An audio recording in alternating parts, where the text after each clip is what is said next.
Makanya di sini lain pada orang nyaman di sini tuh dibilang rehab, tahu rehab kada?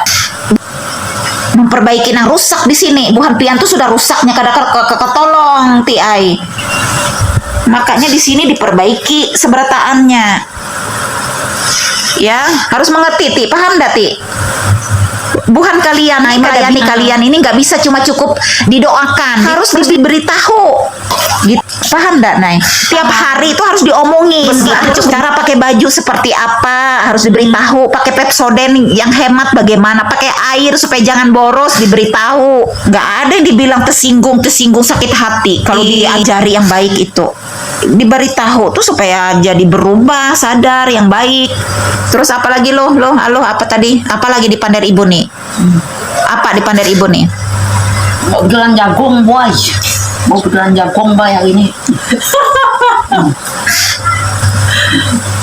Penjelasan Ibu apa nih? Ayo.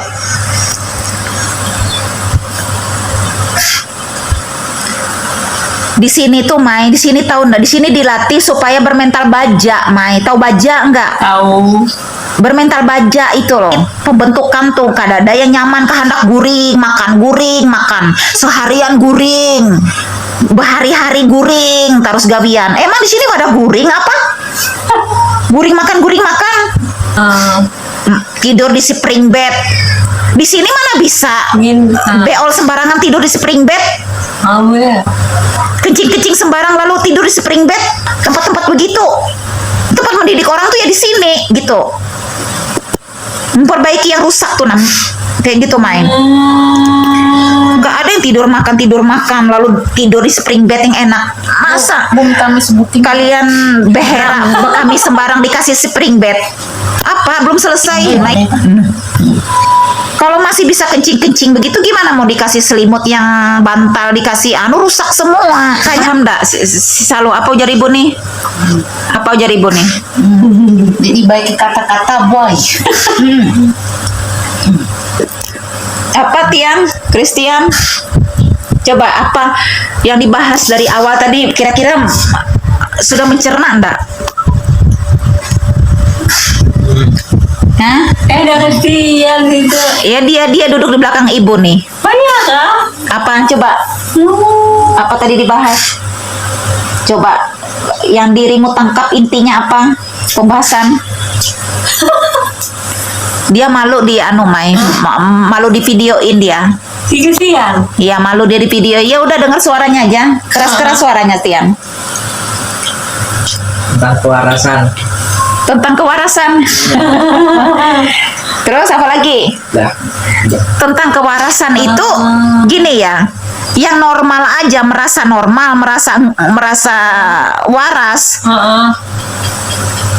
Iya, kalau dia nggak mau bertobat, nggak mau berubah, apa bedanya dengan orang nggak waras? Gitu. Nggak mau berubah, misalnya. Paham nggak Tian? Berbicara tentang kewarasan bukan dikategori kepada orang yang dibilang orang depresi yang gangguan jiwa. Ini pembahasan semua kepada orang yang normal juga. Normal ya. Biar orang normal pun dibilang dia merasa normal tapi malas. Nggak mau berbuat sesuatu di dalam tuh. Gimana? Christian nih masih sekolah ya? Sekolah Mai, tapi ini libur nih, lagi libur berapa? Ya dialah dilatih di sini Mai untuk membimbing kalian, mendampingi kalian juga. Sambil dia sekolah, dilatih juga dia supaya dia bisa tahu peduli. Dikasih tahu juga dia walaupun dia lagi sekolah. Kalau dipikir dia sangat terganggu, yang mana dia sekolah, yang mana dia harus berhadapan dengan orang gangguan jiwa, Mai. Tapi kan dia tetap dibentuk, dilatih, dididik, Mai, diberitahu supaya mentalnya kuat, Mai. Yang utama tuh membentuk, mendidik dia bukan hanya dari sisi kecerdasan secara intelektualnya. Intelektual tuh kan artinya lewat bangku pendidikan, lewat dia bersekolah, Mai. Tapi ini yang terpenting adalah kita mewariskan, Mai. Iman itu loh, Mai. Iman beda ya. Kerohaniannya harus perlu dibangun sehingga membentuk sikap karakternya dia itu menjadi mental yang kuat. Bukan menjadi orang yang rapuh, menjadi orang cepat putus asa. Paham? Jadi dididik dia sambil dia sekolah, dibina oleh guru di sana, memberikan ilmu pengetahuan dari sekolah, ya di dalam rumah tangga, dalam keluarga juga harus dididik, diberikan pemahaman pengertian juga, sis. Paling tidak, Mai, mereka sudah mendengar apa yang disampaikan ketika kita sudah waktunya dipanggil Tuhan meninggal dunia nanti. Sudah ada itu warisan iman itu. Jangan kita cuma berpikir harta kekayaan warisan kita itu. Mau pengen yang ada di pikiran kita warisan kekayaan aja. Supaya dalam kita kaya, miskin, suka maupun duka, kita tetap memiliki iman yang tetap bergantung ke Tuhan. Apa-apa kita mengandalkan Tuhan, melibatkan Tuhan, berdoa kita mengandalkan Tuhan. Sekalipun manusia nggak ada yang peduli satupun, tapi kan orang nggak ada yang tahu tuh. Nah, kalau di dalam doa kita, hubungan pribadi kita dengan Tuhan yang perlu diperbaiki, dipulihkan. Kita ini kan manusia, bukan manusia yang sempurna, nggak luput dari kesalahan dan dosa. Kadang-kadang kita melakukan kesalahan dan dosa juga di hadapan Tuhan melalui kehidupan kita. Jangan kita merasa kita selalu benar, suci, kudus hidup itu, nggak pernah melakukan kesalahan dan dosa. Mungkin kita nggak melakukan dosa di bagian ini, tapi kita melakukan dosa di bagian lain. Sama aja kita namanya berbuat dosa di hadapan Tuhan. Sama aja ya. Intinya ibu bilang tuh, kita tetap memperbaiki hubungan pribadi kita dengan Tuhan yang tanpa orang tahu, Mai. Supaya apa? Ada pengampunan, ada pemulihan, pertobatan kita di hadapan Tuhan. Itu yang terpenting yang ibu terapkan sama kalian. Itu makanya perlu harus diberikan pemahaman juga buat Tian, buat dia walaupun dia lagi sekolah gitu, duduk di bangku sekolah, ya, supaya memiliki pribadi itu nggak suka menghakimi, menghujat-hujat orang, misal ke agama orang lain, suka ya pokok intinya dari sejak dini itu dilatih supaya tidak menabur kebencian itu, Mai. Paham nggak? Paham. Itu kan sebenarnya kalau di sekolah itu kan sebenarnya itu masuk dalam mata pelajaran PMP itu, Mai. Pendidikan moral Pancasila. Pendidikan moral Pancasila kan. Tapi kan nggak ada sekarang itu, diganti dengan apakah sekarang apa, Tian? PPKN. PPKN. Itu padahal itu kan sebenarnya, Mai, itu lebih berbicara kepada karakter sikap kita itu, bagaimana kita saling toleransi antar umat beragama. Dari sejak dini kita tidak menabur kebencian dengan kepercayaan orang lain. Makanya kenapa adanya Bhinneka Tunggal Ika di situ. Bhinneka Tunggal Ika itu luar biasa loh. Lambang negara kita ini loh. Untuk menciptakan, menghasilkan lambang Bhinneka Tunggal Ika itu bukan main-main loh dulu itu, Mai.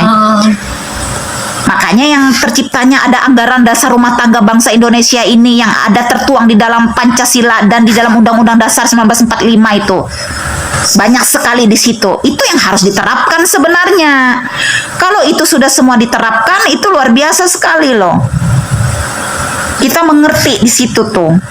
Makanya ada pelajarannya di dalam PMP itu, pendidikan moral Pancasila itu. Sama itu juga dengan bidang mata pelajaran BPBK, bimbingan dan konseling itu, Mai, di situ. Itu kan lebih kepada berbicara tentang karakter di situ. Akhlak tuh kalau kita cuma diajarkan tentang ini, pemahaman tentang cerdas lah secara intelektual kita tinggi, setinggi-tingginya sekolah, dituntut harus setinggi-tingginya punya gelar ini dan itu. Tapi pemahaman tentang keimanan kita dengan Tuhan itu kan tidak lebih dikejar di situ. Makanya kan kebanyakan orang lebih mencapai secara dunianya, lebih mementingkan hal-hal yang dunianya. Warisan yang sebenarnya kan warisan kita itu menjadi serupa dan segambar, memiliki karakter Kristus itu. Kita kalau kita cuma dipaksa, dituntut harus setinggi-tingginya sekolah, Mai, tapi kita tidak diimbangi dengan pengenalan kita yang benar dengan Tuhan. Ini cerdas secara intelektual tapi kita mudah rapuh. Maka banyak orang jadi putus asa, lalu depresi dan lain sebagainya. Jangan cuma kita tuh lebih kuat di bagian-bagian mikirkan keduniawiannya. Harus cerdas, harus punya sekolah tinggi-tinggi. Makanya dia jadi stres lalunya. Siapa Bu Yana? Ya, maksud ibu tuh kalau kita cuma menuntut bagian-bagian begitu, akhirnya kan kita tidak mampu, jadi stres kita, cerdas kita secara intelektual, tapi kita tidak diimbangi dengan cerdas secara spiritual, hubungan pengenalan yang benar dengan Tuhan tadi. Gak ada imbangannya di situ, nggak kuat kita. Nggak punya pondasi yang kuat gitu. Lalu maka jadi orang brutal lah, bersikap yang enggak.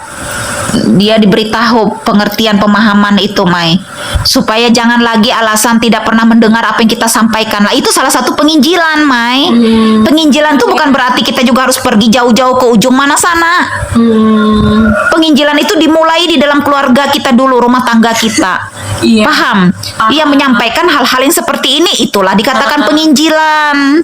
Menyampaikan kabar baik tentang ajaran-ajaran yang Tuhan ajarkan kepada kita. Itulah yang harus kita warisi. Bukan kita cuma berharap warisan dunia ini, Mai, punya harta, mobil, rumah sebanyak-banyaknya. Paham? Mengejar itu yang nggak salah, kita mau kejar itu bagus kalau dia mampu. Yang selalu diajarkan dalam keluarga tuh apa sih, Mai? Harus mengejar pendidikan yang tinggi-tinggi, sedemikian rupa dituntut. Harus yang dicari itu warisan-warisan kekayaan, lebih ditekankan ke situ. Jadi tidak diimbangi dengan kecerdasan dia secara spiritual, tuh hubungan yang benar dengan Tuhan itu namanya. Makanya banyak orang hancur hidup itu. Nah, kalau sudah hancur kehidupannya, terjerembab masuk ke jurang lembah kegelapan itu, mau bangkitnya itu, mau memperbaikinya itu butuh bayar harga, Mai. Tidaknya mudah. Gitu, perlu perjuangan proses yang panjang. Tuh. Makanya kalau sudah ada yang memberitahu hal-hal yang begitu tuh, jangan mengikuti pengalaman-pengalaman orang yang sudah pernah dia jalani, dia terjerembab tuh. Nah, terjerembab masuk ke jurang lembah yang hitam. Karena salah pergaulan, salah mengambil keputusan, Mai. Karena tidak ada yang memberitahu. Tapi kalau sudah ada yang memberitahu, ya jangan membangkang, jangan lawan itu semua yang sudah diberitahu, itu ikutin aja supaya masa depan tuh baik. Contoh nih, kalau kita berumah tangga enggaknya berkali-kali, 2-3 kali berulang-ulang, cukup sekali memilih pasangan hidup yang tepat untuk seumur hidup selamanya. Kita kalau salah memilih pasangan hidup, Mai, kumpul seumur hidup dalam satu rumah kan nggak nyaman. Kehidupan itu kayak macam neraka lalunya. Akibat salah memilih pasangan hidup, salah memilih pergaulan juga. Gitu, makanya jangan coba-coba namanya berpacaran kalau masih sekolah. Dengar nggak kalian? Nggak usah mau pengen suka-suka sama lawan jenis kalau masih sekolah itu. Sekolah, fokus sekolah, mengejar pendidikan, belajar. Ketika dia masuk dalam pernikahan pun, pernikahan dia, rumah tangga dia untuk memuliakan Tuhan, untuk melayani Tuhan. Jadi nggak ada kata terlambat. Kalau dia sudah usia segitu baru mau merit apa segala. Karena kan orang mau berumah tangga menikah tuh kan untuk melayani Tuhan, ya kan? Untuk apa? Gitu dalam rumah tangga, kalau rumah tangga yang perang-perang terus tuh. Paham nggak, Mai? Paham. Makanya kalau bagi yang sekolah itu nggak usah pikir-pikir pacaran-pacaran. Orang tuh harus mandiri dulu.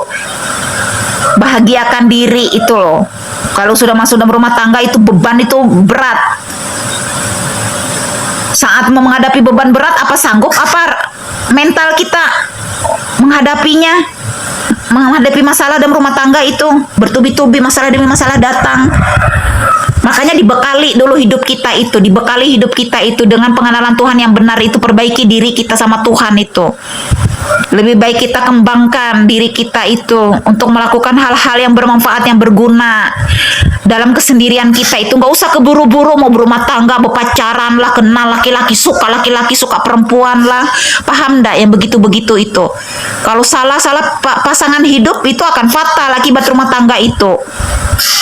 Itu dikasih tahu. Kalau sekolah, pikir sekolah aja.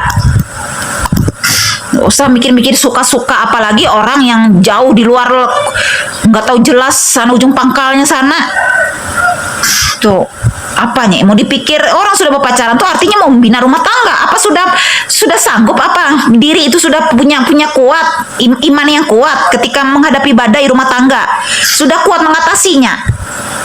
Tuh pertanyaannya. Apalagi kalau dua-duanya belum hidup sungguh-sungguh dalam Tuhan, yang satunya mudah rapuh, mudah putus asa, mudah mengasihani diri, dikit-dikit mau mengakhiri hidup, misalkan begitu. Paham enggak? Tian, ngerti enggak?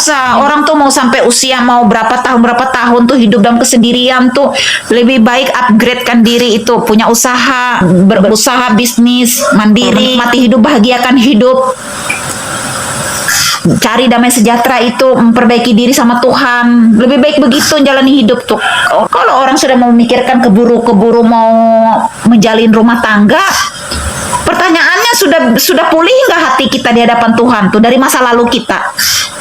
Masa lalu yang luka batin apa dari masa-masa lalu tuh? Misal sudah pulih belum? Kalau belum pulih itu mau coba-coba masuk dalam rumah tangga, perang terus rumah tangga itu. Karena masih banyak luka-luka batin yang belum disembuhkan. Paham yang begini tuh? Hari ini ibu bicara nih sampai berjam-jam. Akibat kita nih sudah berbulan-bulan jarang bertatap muka kan. Lama nggak bicara sama kalian ini. Jadi hari ini ibu bicara lama ini. Ya memang harus begitu mendidik kalian itu. Nggak bisa nggak dengan cara begini. Bukan hanya cukup didoakan, harus diberitahu supaya kalian tahu. Itu kalau hal-hal begini nggak disampaikan kepada kalian, mana kalian pernah tahu cara mandi yang baik bagaimana? Nggak pernah kan tahu kalian. Buang kotoran di mana yang benar, nggak pernah tahu. Cara makan yang sebelum makan mau ngapain, nggak pernah tahu kalau nggak diberitahu. Makanya harus nggak ada lagi yang pakai diam adalah emas. Bicara hanya seperlunya saja. Itu lain konteks lagi. Kalau dalam melayani kalian begini, yang konteks itu nggak bisa dipakai diam adalah emas. Bicara seperlunya. Paham nggak? Paham nggak sis? Paham. Apa sih selalu lagi ujar ibu nih apa? Dipakai semulanya buay. Apa di pandai ibu nih? Dipakai semulanya. Pakai semulanya apa? Makanya harus dipulihkan tubuh, roh dan jiwa kita itu di hadapan Tuhan tuh. Paham? Ya sis, jangan suka mau ngelayau lagi tuh. Kayak apa ibu hendak ngajak berjualan, pian mau ngelayau nang kayak itu, bebulik-bulik na, putik-putik na botol aqua tuh. Tian dengar nggak tadi? Nggak perlu suka-suka dengan lawan jenis apa. Kalau dikasih tahu begini, gitu ya, karena kita pernah melewati kehidupan terjungkal-jungkal gitu namanya. Tapi kalau sudah usia di 40 tahun, hampir 50 tahun kita baru sadar, baru mengertinya, sudah banyak waktu kita di usia muda terbuang-buang dengan hal-hal yang sia-sia, perjalanan hidup yang sia-sia. Paham enggak, Sis? Jadi di usia muda kita tuh jangan kita buang untuk hal-hal yang sia-sia, nggak berguna. Ngerti enggak, Tian? Nanti sudah di usia 40 sudah nggak produktif lagi, sudah sakit-sakitan semua tulang-tulang, urat-urat tuh sakit. Sudah mau melakukan apa aja sudah mulai capek. Kecapean, tulang kita sudah mulai sakitan.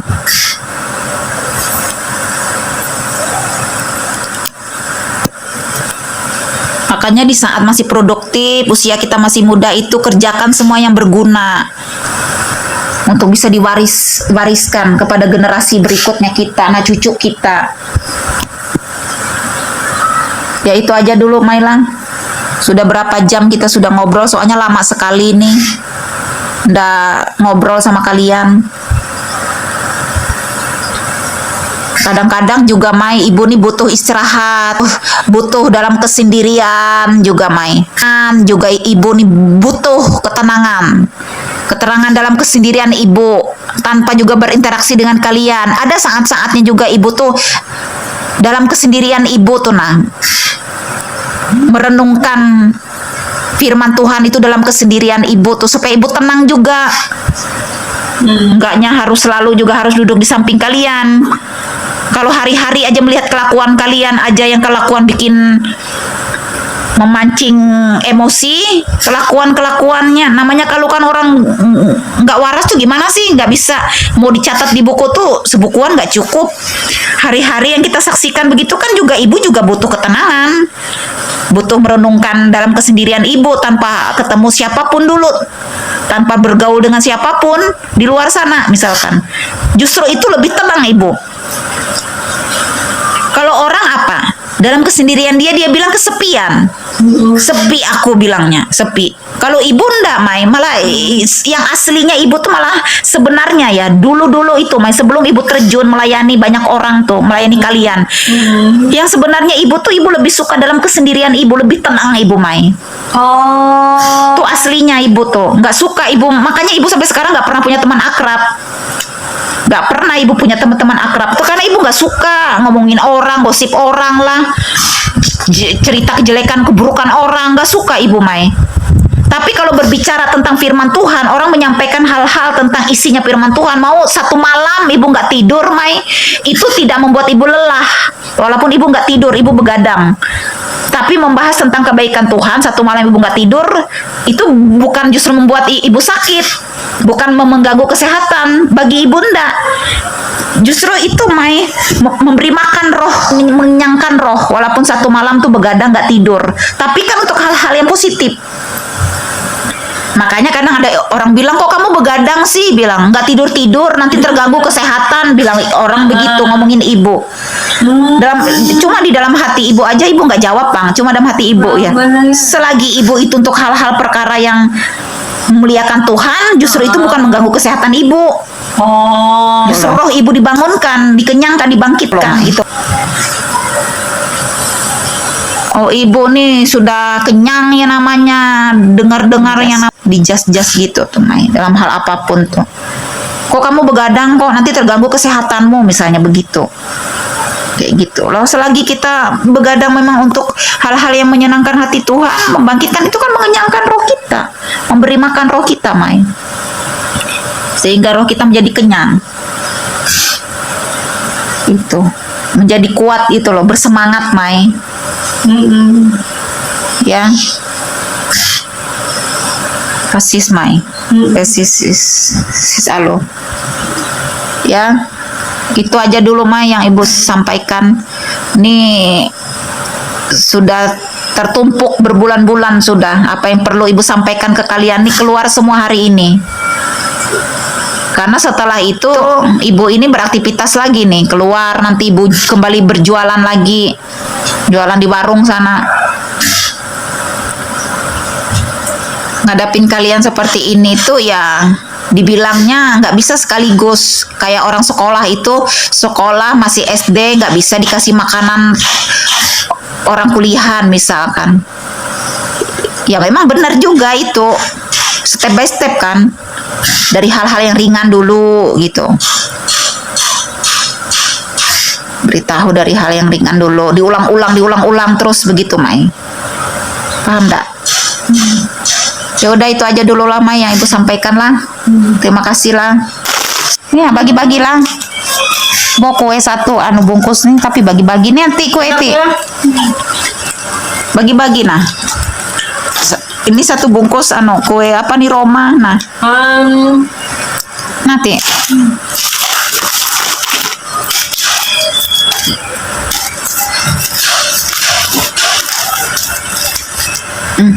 Bagi-bagi sedikit barang. Ada jamu jahe gak Bu? Oh ada, nanti ya di situ nih Mai. Nanti ibu ambilkan jamu jahenya. Roma.